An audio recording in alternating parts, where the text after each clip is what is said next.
Hey, it's a Helmet Collector here, and today's video we're going to take a look at the 2-panel death card of Paul Long. So without further ado, we'll go ahead and get started. So going from the top of the card here, in loving memory of the soldier in Infantry Regiment Paul Long, bearer of the Infantry Assault Badge in Silver, worker in Brook 7 in the parish of Ondorf, who was wounded on July 2nd, 1942, and died a heroic death for Fuhrer and fatherland at a field hospital in Soviet Russia after receiving the last rites at the age of 34. Now, before we get into the research here, we do see that Paul had previously been awarded the Infantry Assault Badge in Silver. So here we have a Ground Dug Infantry Assault Badge for my collection.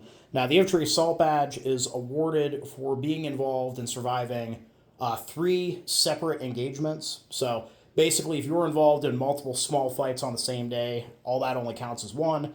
But if you were involved in fighting one day and then involved in another fight the next day and another fight the next day, at that point you'd be meeting the qualification for the award. So Paul's a veteran by the time that he's killed. He's been involved in combat on at least 3 separate occasions. And I did actually find a casualty record for Paul. He was born on January 5th, 1909 in Scharding, and was a Schutze in the 1st Company of Infantry Regiment 523, part of the 297th Infantry Division. Now it looks like he was injured at Schipowatije, which is east of Kharkiv. And the wound that he took was he was hit with shrapnel, which became lodged in the wall of his left thoracic cavity, which apparently injured the pleura, which is the membrane that surrounds the lungs. So likely what happened is when he took this wound, given the fact that it injured his pleura, perhaps the lining of his lung became infected. Perhaps it caused some kind of injury that eventually led to his lungs collapsing or something like that. Not 100% sure. But in this case, he is alive long enough at the field hospital that the divisional chaplain or perhaps one of the medics that is attending to him is able to give him the last rites, which I'm sure was a great comfort to his family. Those who have followed the channel for a long time will know that amongst the ranks of the medical corps in the German army during the Second World War, there are a lot of priests, there are a lot of monks. The religious were not exempt from the draft during the Second World War in Nazi Germany, and a lot of these guys volunteer for service in medical units. That way they don't have to, get into combat with anybody. They can save lives and can unofficially provide comfort in a religious sense to the men under their care. And we do actually have a few other death cards for soldiers from the 297th Infantry Division in my collection. Alois Seyfried was a Gefreiter in the 3rd Company of Infantry Regiment 522 and was found dead on the road at Starosiniava in Ukraine on July 12, 1941.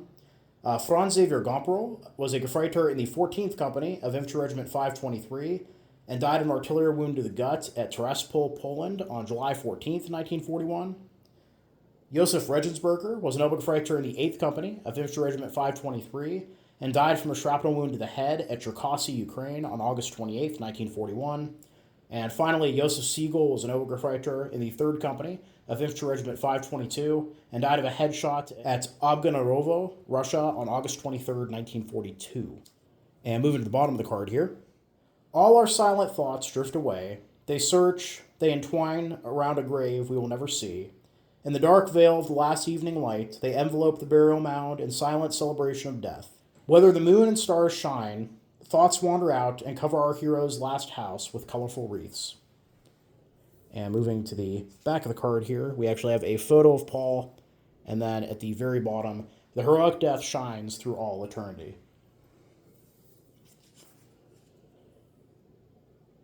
So yeah, overall interesting card, and like I said, that detail about the last rites, you do see that come up not super often on death cards, but it is a detail that gets included a fair portion of the time. And I think the reason that detail shows up so much is that, for the families, it's very important that they know that their loved one has received the last rites. It's kind of a big deal in Catholicism and a lot of Christian faiths.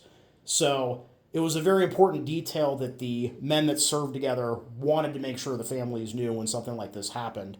But yeah, overall, I hope you guys all enjoyed the video. Please leave a comment down below. Love hearing from you. Thank you all for watching. Happy collecting, and I will see you all again very soon.